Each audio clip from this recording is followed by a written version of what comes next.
De saint François de Sales, l'introduction à la vie dévote, 4e partie, chapitre 14, des sécheresses et stérilités spirituelles. Vous ferez donc ainsi que je vous viens de dire, très cher Philothée, quand vous avez des consolations. Mais ce beau temps si agréable ne durera pas toujours, mais il adviendra que quelquefois vous serez tellement privé et destitué du sentiment de la dévotion qu'il vous sera avis que votre âme soit une terre déserte, infructueuse, stérile, en laquelle il n'y a ni sentier ni chemin pour trouver Dieu, ni aucune eau de grâce qui la puisse arroser, à cause des sécheresses qui, se semble, la réduiront totalement en friche.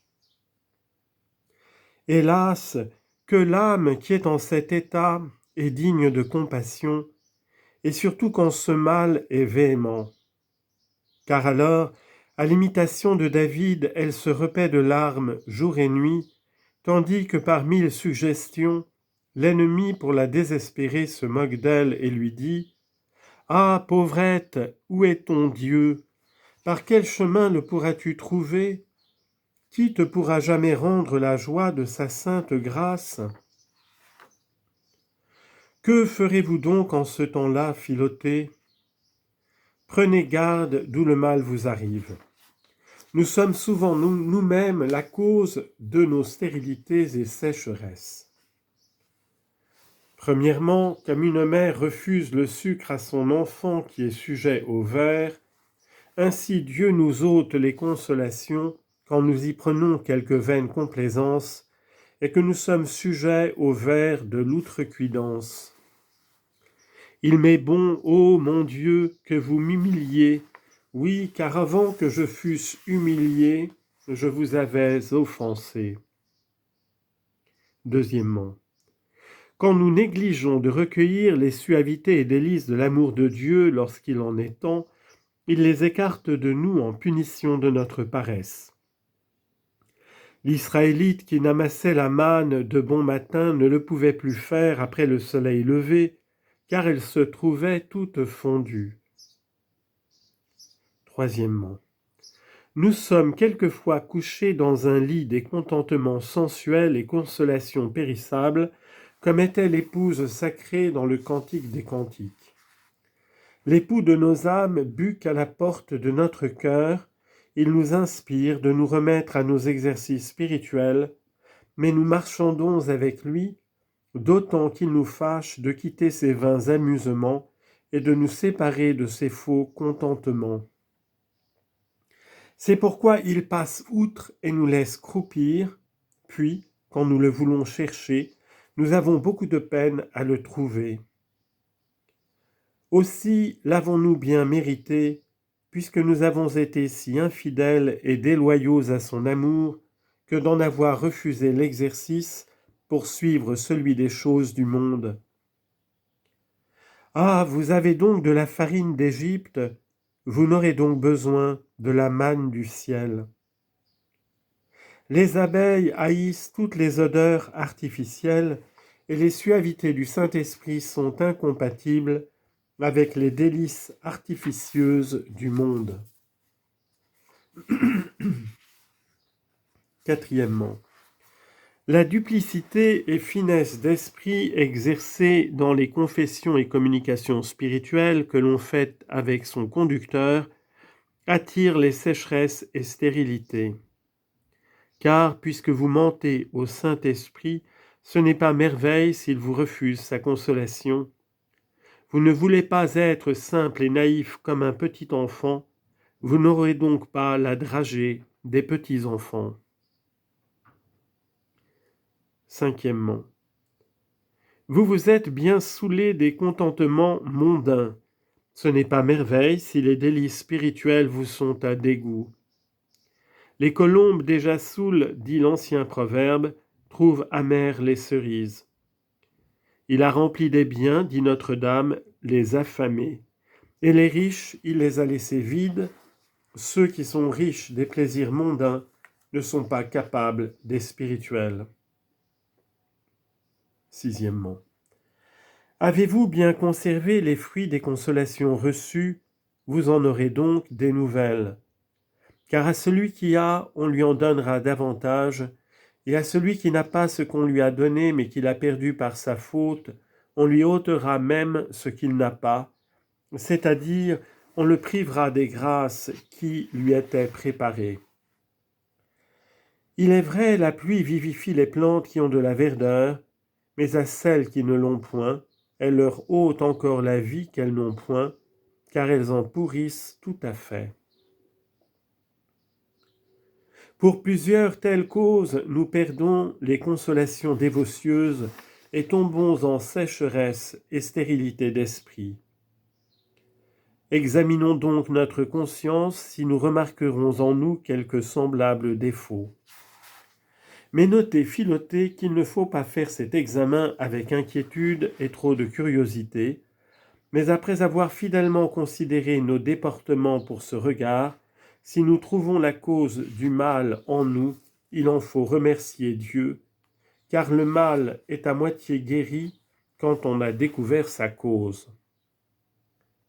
Si au contraire vous ne voyez rien en particulier qui vous semble avoir causé cette sécheresse, ne vous amusez pas à une plus curieuse recherche, mais avec toute simplicité, sans plus examiner aucune particularité, faites ce que je vous dirai. Premièrement, humiliez-vous grandement devant Dieu en la connaissance de votre néant et misère. Hélas, qu'est-ce que de moi quand je suis à moi-même? Non autre chose, ô Seigneur, sinon une terre sèche, laquelle, crevassée de toutes parts, témoigne la soif qu'elle a de la pluie du ciel, et cependant le vent la dissipe et réduit en poussière. Deuxièmement, invoquez Dieu et lui demandez son allégresse. Rendez-moi au Seigneur l'allégresse de votre salut. Mon Père, s'il est possible, transportez ce calice de moi. Ôte-toi d'ici, ô bise infructueuse qui dessèche mon âme, et venez, ô gracieux vent des consolations, et soufflez dans mon jardin, et ces bonnes affections répandront l'odeur de suavité. Troisièmement, allez à votre confesseur, ouvrez-lui bien votre cœur, faites-lui bien voir tous les replis de votre âme, prenez les avis qu'il vous donnera avec grande simplicité et humilité, car Dieu qui aime infiniment l'obéissance rend souvent utiles les conseils que l'on prend d'autrui, et surtout des conducteurs des âmes, encore que d'ailleurs il n'eut pas grande apparence, comme il rendit profitable à Naaman les eaux du Jourdain, desquelles Élisée, sans aucune apparence de raison humaine, lui avait ordonné l'usage. Quatrièmement, mais après tout cela, rien n'est si utile, rien si fructueux en telle sécheresse et stérilité, que de ne point s'affectionner et attacher au désir d'en être délivré. Je ne dis pas qu'on ne doit faire de simples souhaits de la délivrance, mais je dis qu'on ne s'y doit pas affectionner, mais se remettre à la pure merci de la spéciale providence de Dieu, ainsi que tant qu'il lui plaira, il se serve de nous entre ses épines et parmi ses désirs. Disons donc à Dieu en ce temps-là, « Ô Père, s'il est possible, transportez de moi ce calice. » Mais ajoutons de grand courage, « Toutefois non pas ma volonté, mais que la vôtre soit faite. » Et arrêtons-nous à cela avec le plus de repos que nous pourrons.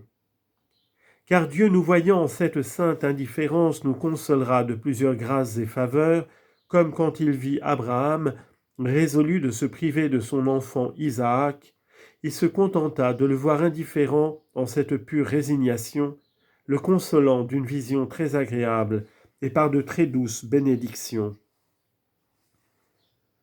Nous devons donc en toutes sortes d'afflictions, tant corporelles que spirituelles, et parmi les distractions ou soustractions de la dévotion sensible qui nous arrive, dire de tout notre cœur et avec une profonde soumission, « Le Seigneur m'a donné des consolations, le Seigneur me les a ôtées, que le saint nom soit béni. » Car, persévérant en cette humilité, il nous rendra ses délicieuses faveurs comme il fit à Job, qui usa constamment de pareilles paroles en toutes ses désolations. Cinquièmement.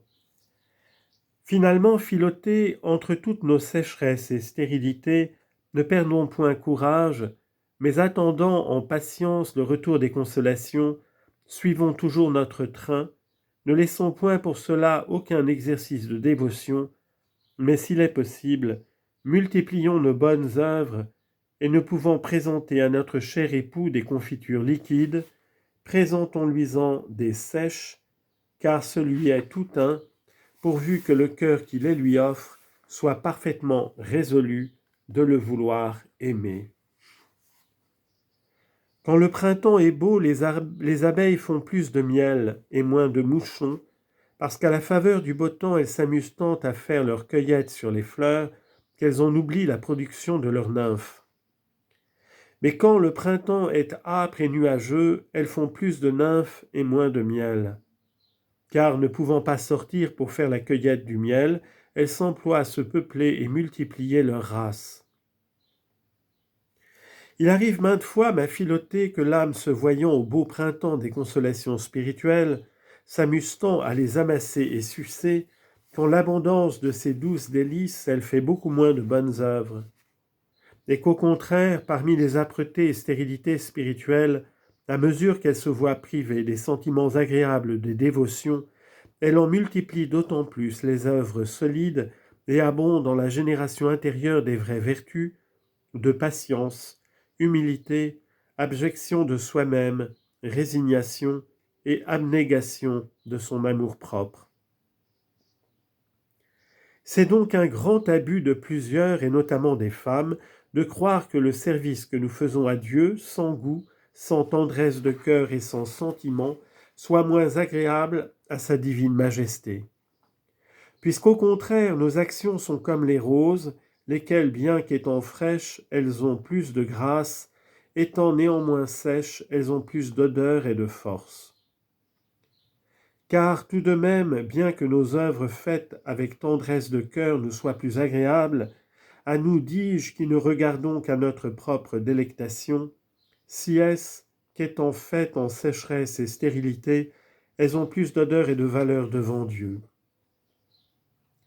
Oui, chère Philotée, en temps de sécheresse, notre volonté nous porte au service de Dieu comme par vive force, et par conséquent, il faut qu'elle soit plus vigoureuse et constante qu'en temps de tendresse.